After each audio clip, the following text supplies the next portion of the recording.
no Salmos de número 121. Obrigado.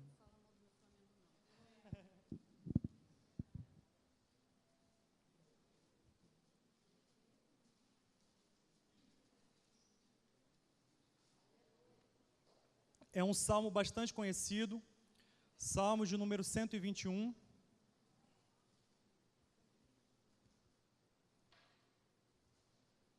E o título dessa mensagem é Os Olhos do Senhor.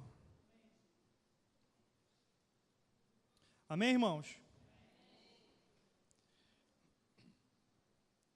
Salmo 121 diz o seguinte: Elevo os meus olhos para os montes, de onde me virá o socorro? O meu socorro vem do Senhor, que fez o céu e a terra. Não deixará vacilar o teu pé, aquele que te guarda não tosquenejará. Eis que não tosquenejará, nem dormirá o guarda de Israel. O Senhor é quem te guarda, o Senhor é a tua sombra, à tua direita. O sol não te molestará de dia, nem a lua de noite. O Senhor te guardará de todo mal, Ele guardará a tua alma. O Senhor guardará a tua entrada e a tua saída, desde agora e para sempre. Feche os teus olhos, eu quero orar junto contigo.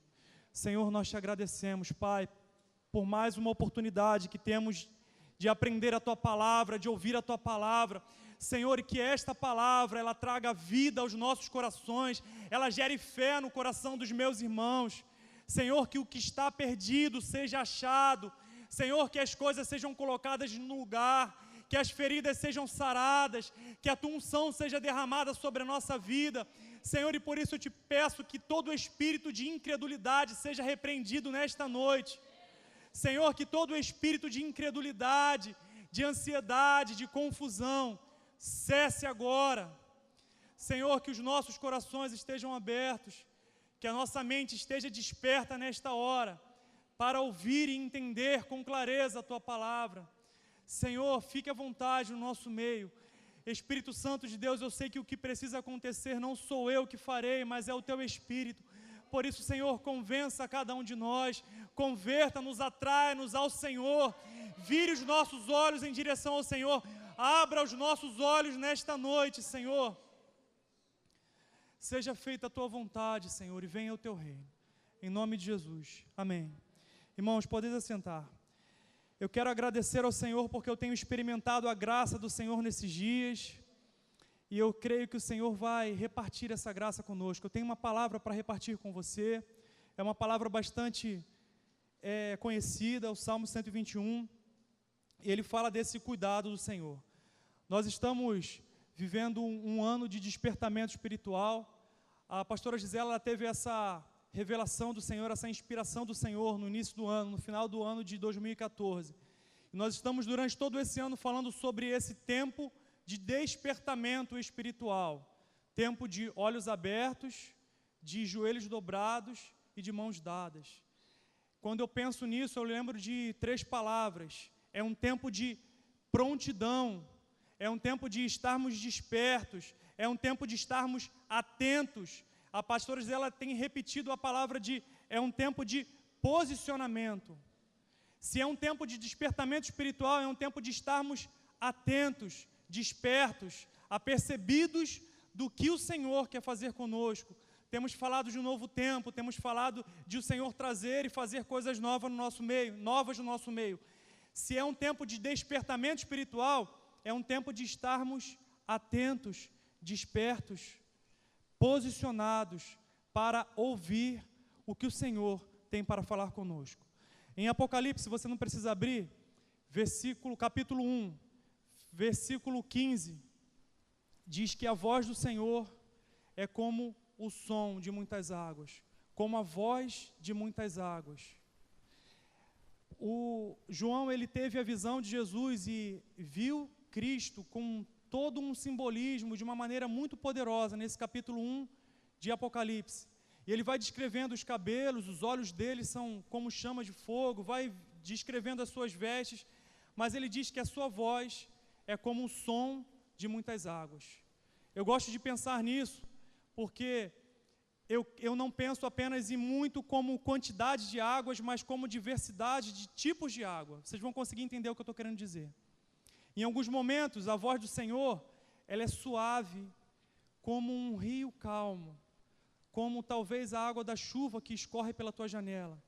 E é uma voz que acalma, é uma voz que te livra da tua loucura, da loucura da tua ansiedade, do teu desespero, do teu medo. Nós precisamos ouvir esse tipo de voz em alguns momentos. A voz do Senhor, que é como muitas águas, mas em alguns momentos ela é bem tranquila e bem suave. Eu trouxe um objeto para exemplificar esse tipo de voz. Não sei se vocês já ouviram falar nisso daqui, os músicos, diva, pau de chuva. É um instrumento de percussão que simula o som de águas calmas.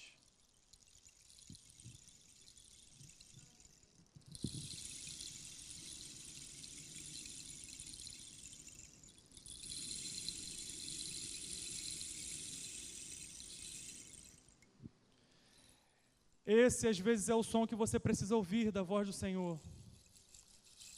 Som de águas tranquilas, que acalmam o teu coração ansioso, que te livra do medo, que te livra da loucura, que te livra da ansiedade desses dias, que te livra da agitação,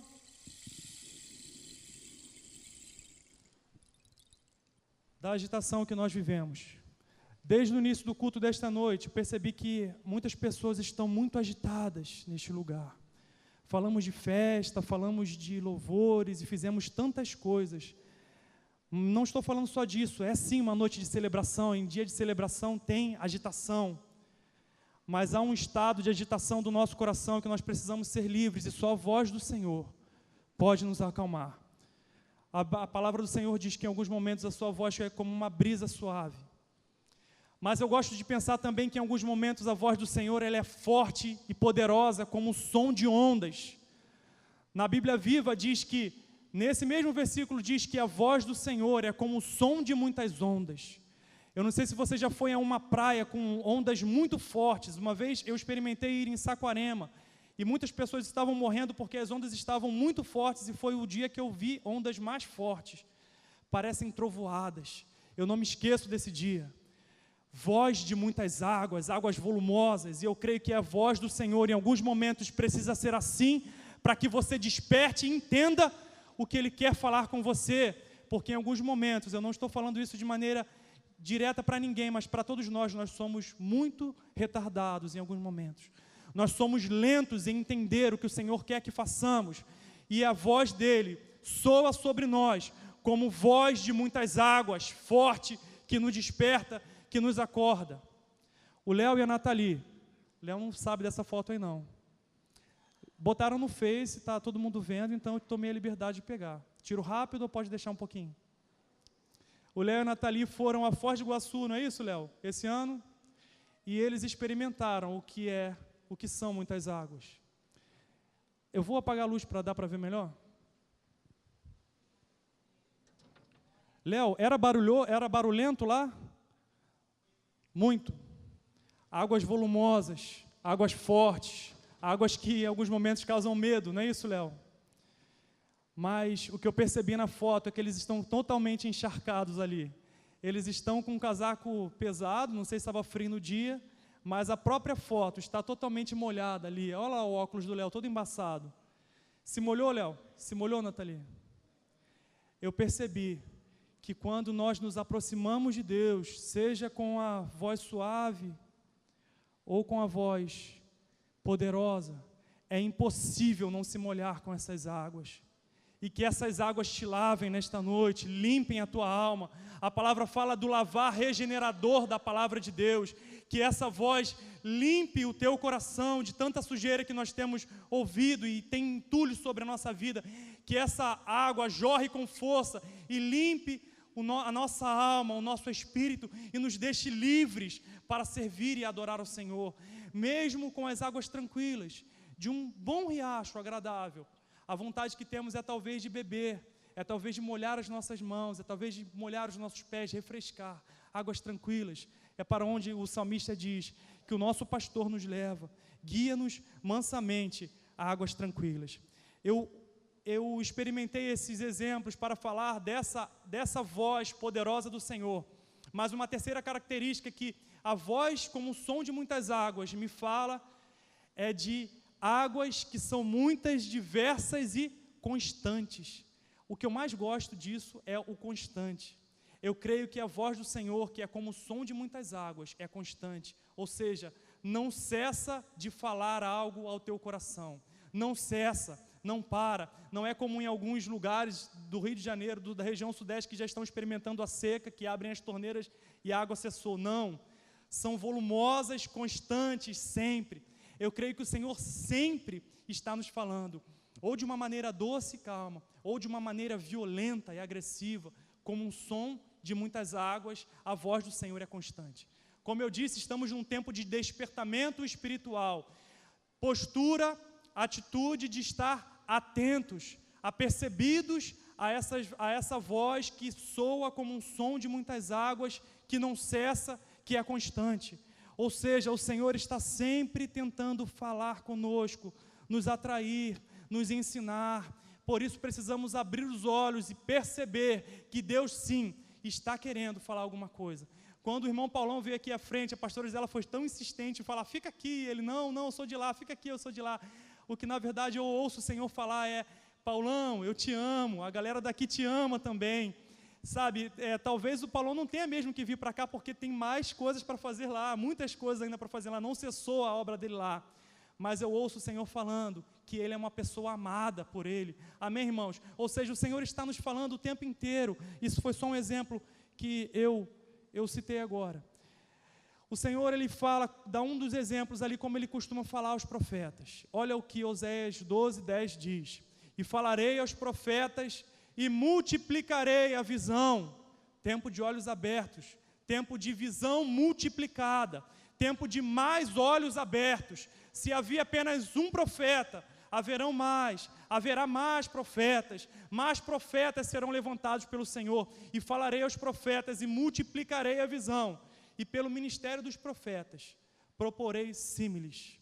O que são símiles? Eu botei lá o título símiles proféticos.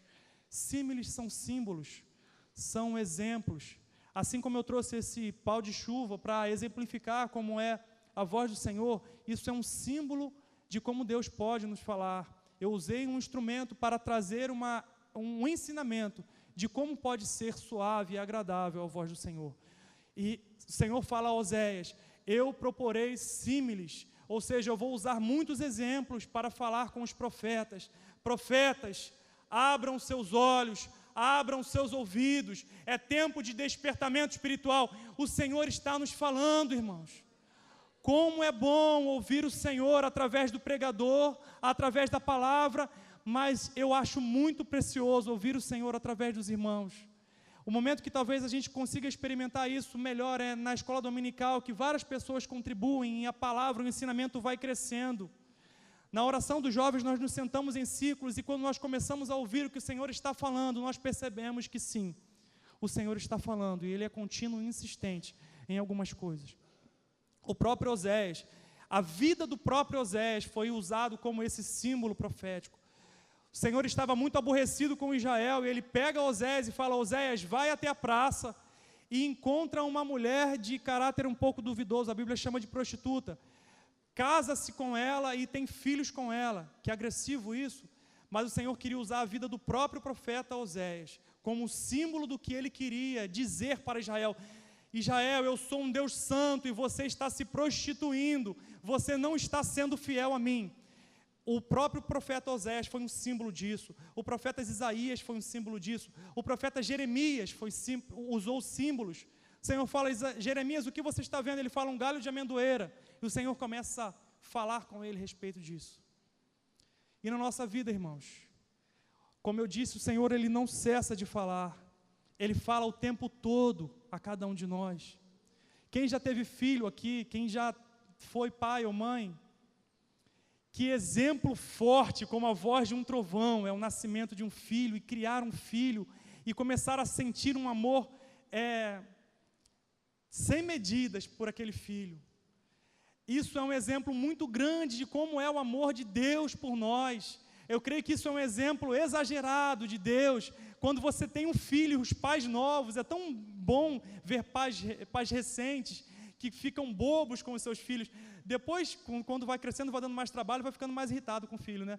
Mas quando acaba de nascer, o amor, o cuidado do bebê, isso é um exemplo assim descarado de Deus, dizendo, assim como você ama e você cuida dessa criatura tão indefesa, Ele precisa totalmente de você.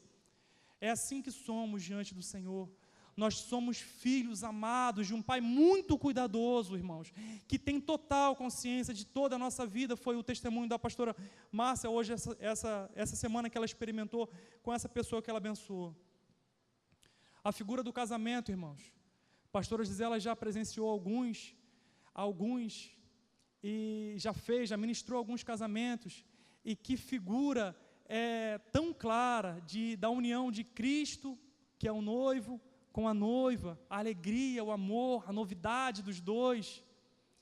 Esse é um exemplo que às vezes você entra numa celebração de um casamento, sai sem perceber, mas o Senhor está gritando, falando da sua noiva e do seu noivo. E nós às vezes fazemos um ritual, apenas um ritual, e não percebemos que o Senhor está propondo símiles, e os profetas podem estar com os ouvidos abertos e ouvindo o que o Senhor quer falar. Cadê a Tati? Tati está aí, do Sandro? Está lá em cima, está no berçário? Está no berçário.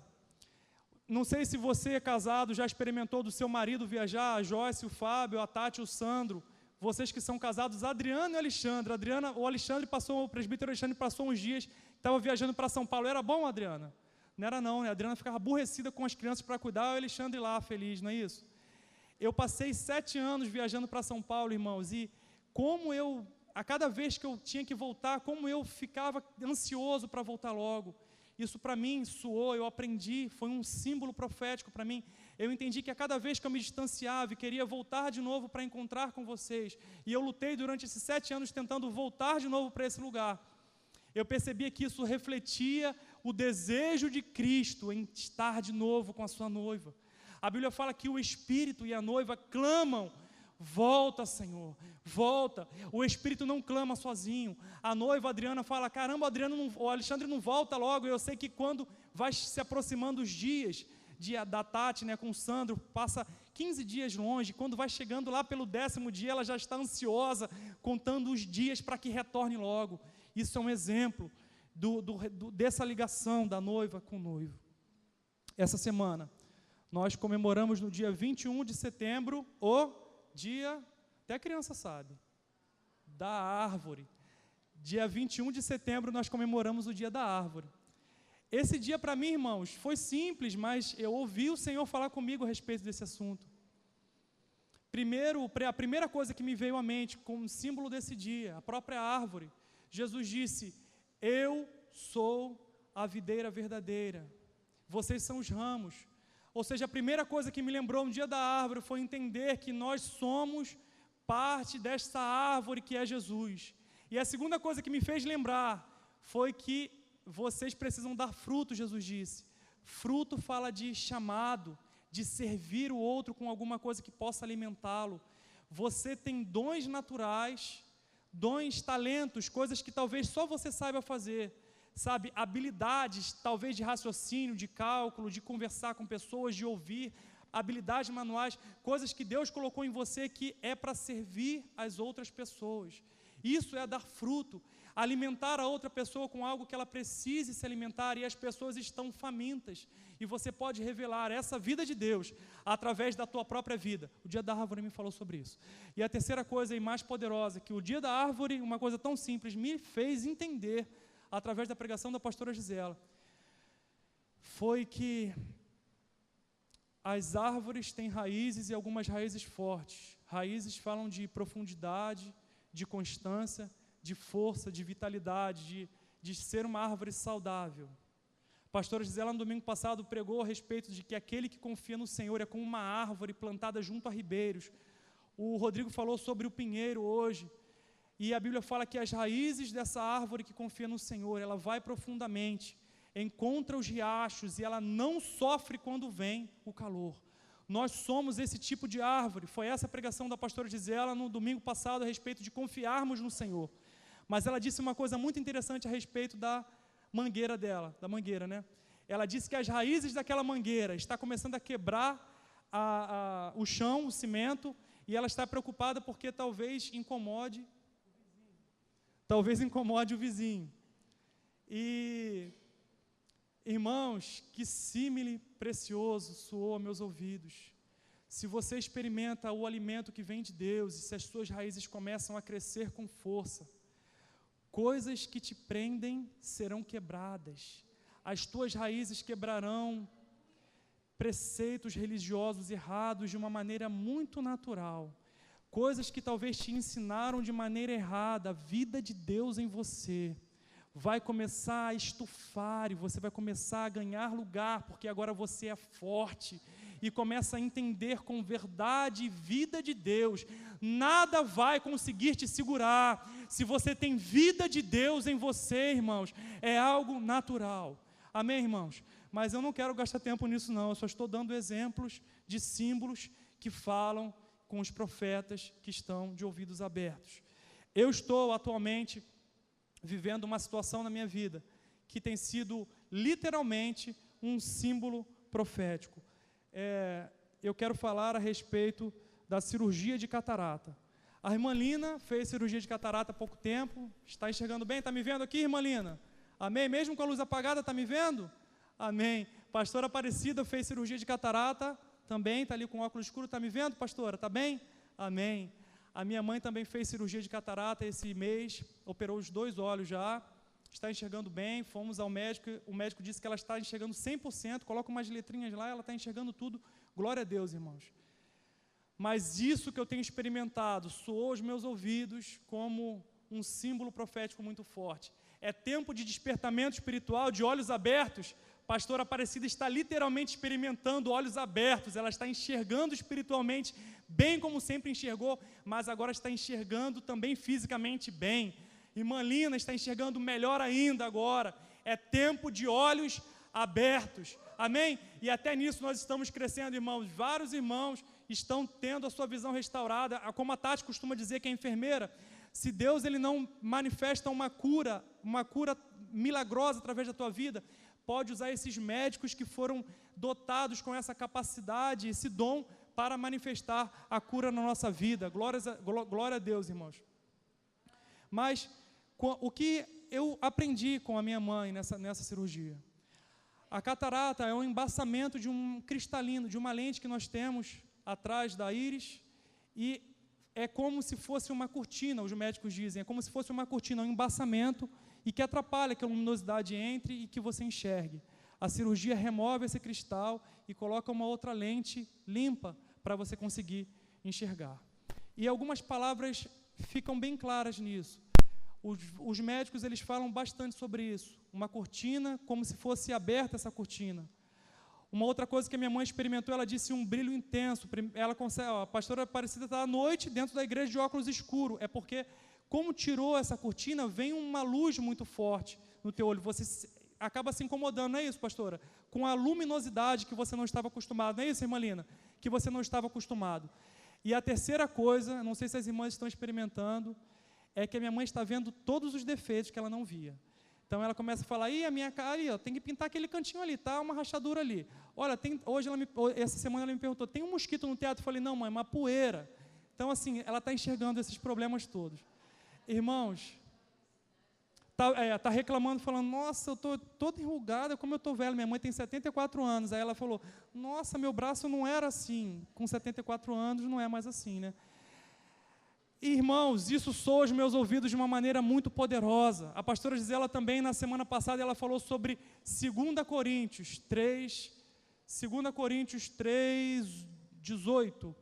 Essas 3 palavras que eu falei, cortina, brilho e defeitos. 2 Coríntios 3,8, ela fala que os incrédulos são como se tivessem sobre os seus olhos um véu, e eles não conseguem ver e entender a vontade do Senhor. Eles não conseguem ver o Senhor Jesus Cristo. Mas a Bíblia fala que quando esse véu é removido, tem a liberdade de experimentar o Espírito Santo de Deus, e vão sendo transformados como num espelho de glória em glória. Olha a luz aí, irmãos, as palavras que eu falei. A cortina é removida quando a incredulidade sai. E de glória em glória, de luz em luz, você vai começando a perceber que há defeitos em você. O Espírito vai revelando que há defeitos, porque a luz brilhou para você. E o próprio Deus vai mudando, o próprio Deus vai corrigindo o que estava errado de glória em glória. Ah, irmãos, lá em Gênesis 21, 19, a Bíblia fala sobre Agar, aquela mulher que teve um filho de... Queria terminar 10 minutos antes. Eu estou só na introdução, mas eu vou terminar aqui mesmo. A mulher teve um filho de Abraão, e Abraão colocou ela para fora de casa, ela estava no deserto com aquela criança, acabou a água e a comida, e aquela mulher viu que ia morrer. Mas a Bíblia fala que em algum momento o Senhor ouviu o choro da criança, e o Senhor abriu os olhos de Agar, e ela viu que tinha um poço perto dela, e ela deu água de beber para a criança. Não é tempo de morte, o teu tempo não acabou, é tempo de despertamento espiritual. Esse poço que está próximo de nós é quando a pastora Márcia fala que é tempo de providência do Senhor, é quando a pastora Gisela fala de tempo de novas estratégias. Sabe, você estava ali, estava achando que estava tudo terminado. A Rose falou sobre muralhas que precisam cair. Você acha que a situação está muito ruim, mas de repente Deus abre os teus olhos, você vê que há um poço perto de você. Irmãos, esse poço fala do próprio Cristo, que nos dá água, que está disposto a nos abençoar, irmãos, que está ali, pronto para fazer você continuar. Amém, irmãos? Voltando ao Salmo 121, eu quero orar, eu quero cantar, não quero... Só 5 minutos. Salmo 121, voltando ao Salmo 121, o salmista diz: eleva os meus olhos ao monte, de onde me virá o socorro? O meu socorro vem do Senhor, que fez os céus e a terra. Ele não deixará o meu pé vacilar, porque o guarda de Israel, ele não dormita. Tem algumas versões que falam assim, ele não tosqueneja. Eu lembro da pastora Gilda, Astrogilda, falando sobre esse versículo. Ela diz que, assim como o salmista diz, eleva os meus olhos para os montes, ele diz, eu lembro dela pregando, falando, tire os teus olhos das coisas desta terra, eleve os teus olhos para os montes. Não serão as coisas desta terra que trarão solução para a tua vida, irmãos. Do Senhor vem o nosso socorro. Eu chamei essa pregação de os olhos do Senhor, eu não consegui chegar nos olhos do Senhor, eu vou conseguir falar bem rapidamente sobre isso, sobre os olhos do Senhor, porque eu quero dizer que o Senhor, irmãos, a Bíblia diz, libera o som aí, Benito, está liberado? O som, Felipe, o som está liberado aí? A Bíblia diz que o Senhor não tosqueneja. Sabe o que é tosquenejar? Eu trouxe um vídeo para ilustrar isso.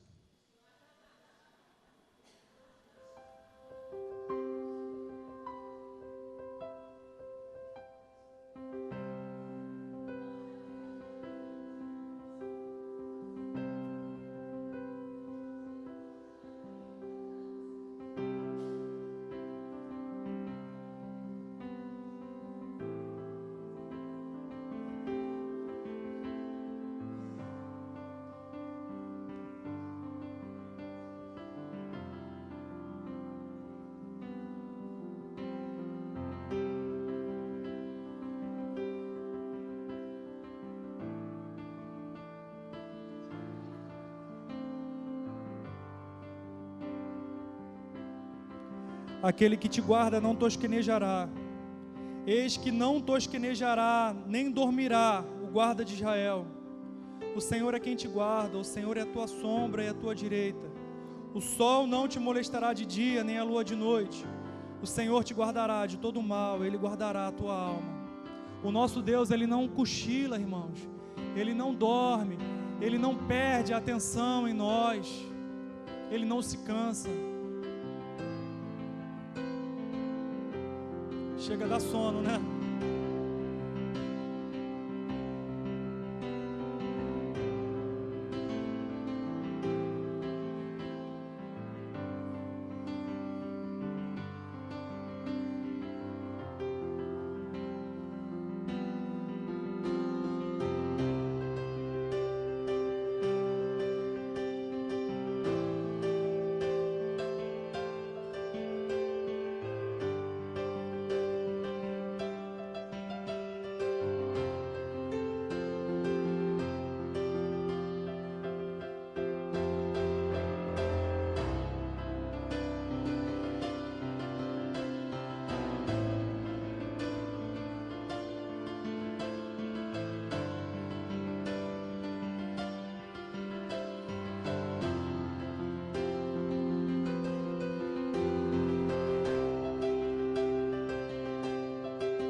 Já é difícil abrir o olho, né? Já não abre. A cabeça ainda desequilibra.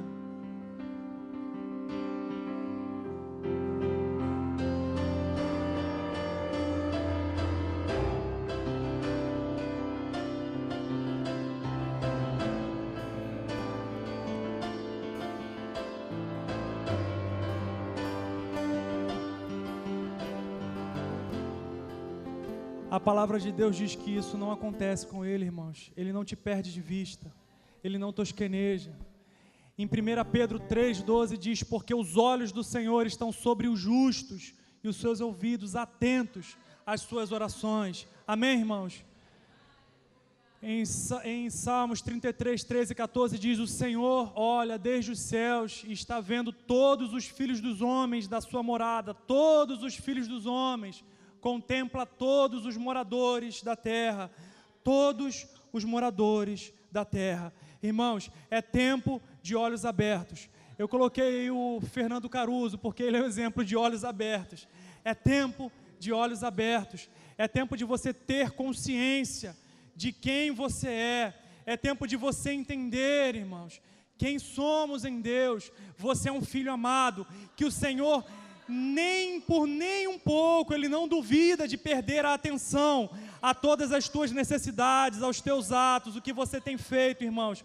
Nós não estamos sozinhos. Você não está perdido, irmãos. Você não está perdido. Você não está abandonado. Você não está rejeitado. Você não está em perigo, porque nós somos filhos amados. Nós somos filhos amados, é isso que a palavra de Deus fala, irmãos. Se nós olharmos para a Bíblia, vários momentos nós vemos esse Deus. O pai do filho pródigo o avistou de longe e teve compaixão dele. O pai do filho pródigo, ele avistou de longe e teve compaixão dele. Jesus andando pelos lugares de Jerusalém, ele ia vendo situações, ele viu Zaqueu, um homem que sabia que não prestava, mas Jesus viu e quis ter com ele. Ele viu uma mulher rejeitada, samaritana, num poço, e foi lá e mudou a vida daquela mulher. Ele viu Natanael estudando debaixo de uma figueira e foi lá e chamou para ser discípulo. Ele viu, achou a cada um dos seus discípulos. Eles estavam totalmente ocupados com as suas vidas, mas a Bíblia fala que o Senhor os achou, os viu fazendo o que estavam fazendo e foi lá e os chamou. Paulão está super ocupado? Sim, está super ocupado, mas ainda assim há um chamado sobre a vida dele, irmãos. Ainda assim há um chamado sobre a tua vida. Não interessa o que você está fazendo, o Senhor te vê, irmãos. Cada um dos discípulos foi visto pelo Senhor, cada um dos enfermos foi visto pelo Senhor, cada um dos necessitados foram vistos pelo Senhor. A pastora Gisela, ela costuma dizer muito sobre esse versículo. Eu quero que você coloque-se de pé. Nós vamos orar a respeito dele. Olha o que diz, irmãos, Salmos 32, versículo 8. Como é forte isso. A minha Bíblia, a versão dela diz: instruir-te-ei e ensinar-te-ei o caminho que deves seguir. Guiar-te-ei com os meus olhos. A versão que a pastora Zela costuma dizer: te guiarei com as minhas vistas. O Senhor usará esses olhos cuidadosos dele para nos guiar, esses olhos de um pai totalmente consciente da nossa vida. Ele usa isso, irmãos, para nos guiar. Ele entende muito melhor, ele conhece muito melhor os nossos planos, irmãos. O Caio, ele costuma dizer que só Deus sabe escolher o melhor para nós. Irmãos, se nós lêssemos o versículo 7, eu não coloquei o versículo 7, mas ele diz o seguinte, de Salmos 32, Tu és o lugar em que me escondo, Tu me preservas da angústia, Tu me cobres de alegres cantos de livramentos. Irmãos, o Senhor é esse esconderijo. Eu quero orar contigo a respeito disso, irmãos. Eu quero orar contigo a respeito disso. O Senhor é o nosso esconderijo. Que Ele guarde a nossa vida, que Ele nos guie. Irmãos, se há uma necessidade nesse tempo de olhos abertos, é de abrirmos os nossos olhos para entender que Deus, sim, já está com os olhos deles abertos sobre nós, e Ele não dormita, Ele não dorme, Ele não tosqueneja. Amém, irmãos? Eu posso ouvir um amém, irmãos? feche teus olhos, eu quero ler uma poesia que é conhecida por vocês. Senhor, tu me sondas e me conheces. Tu conheces o meu assentar e o meu levantar, e de longe entendes o meu pensamento. Cercas o meu andar e o meu deitar, e conhece todos os meus caminhos. Sem que haja, Senhor, uma palavra na minha boca, eis que, ó Senhor, tudo conheces. Tu me cercas em volta, e sobre mim tu pusestes a tua mão. Tal ciência é para mim maravilhosíssima, tão alta que eu não posso atingir. Para onde fugirei do teu espírito, ou para onde me irei da tua face? Se eu subir aos céus, tu ali estás. Se eu puser a minha cama no mais profundo abismo, o Senhor está ali também. Se tomar as asas da alva, e se eu habitar nas extremidades do mar, até ali a tua mão me guiará. Se disser que de certo as trevas me encobrirão, então a noite será luz à roda de mim. Nem ainda as trevas me escondem de ti, mas a noite resplandece como o dia, e as trevas e a luz são para ti a mesma coisa. Quando a Bíblia diz que as trevas e a luz são a mesma coisa, diz que mesmo em lugar escuro, os olhos do Senhor estão sobre mim. Continue com os teus olhos fechados. Eu não quero em nenhum momento dizer que o Senhor não feche os seus olhos, mas eu não quero falar como aquela mãe que põe medo no seu filho, dizendo: olha, os olhos do Senhor estão sobre você. Não, eu quero dizer: olha, os olhos do Senhor estão sobre você. Os olhos do Senhor estão para te cuidar, para te guardar. Ele é um Pai amoroso. Eu não quero falar com a tonalidade de uma mulher que fala para o seu marido: olha, os olhos do Senhor estão sobre você, viu? Não, eu quero dizer: olha, os olhos do Senhor estão sobre nós. Eles estão sobre você. Ele cuida de você com um cuidado amoroso. Pois possuístes o meu interior e me formaste no ventre da minha mãe. Eu te louvarei, Senhor, porque de um modo terrível e tão maravilhoso eu fui formado. Maravilhosas são as tuas obras, e a minha alma o sabe muito bem. Os meus ossos não te foram encobertos, quando no oculto fui formado e entretecido como nas profundezas da terra. Os teus olhos, Senhor, viram o meu corpo ainda sem forma, e no teu livro todas essas coisas foram escritas, as quais iam sendo formadas, quando nem ainda uma delas havia. E quão preciosos são para mim, ó Senhor, os teus pensamentos, quão grandes são a soma deles. Se os contasse, seriam mais numerosos do que a areia. E quando acordo, Senhor, tu ainda estás comigo. Senhor, nós queremos dizer que sim, nós entendemos que quando acordamos a cada manhã, o Senhor está conosco. Quando nós estávamos sendo formados no ventre da nossa mãe, Senhor, há tanto tempo, o Senhor já nos conhecia e já nos via. Ainda assim nós não estávamos ocultos ao Senhor. Pai, os teus olhos conhecem as nossas necessidades, a nossa vida, e nós te agradecemos por todo esse cuidado, pela tua graça e pelo teu amor. Senhor, que os olhos dos meus irmãos sejam abertos nesta noite, para entender que tu és esse Pai amoroso, esse Pai cuidadoso, que cuida de nós, que nos guia pelos teus olhos, que nos guia pelas tuas vistas.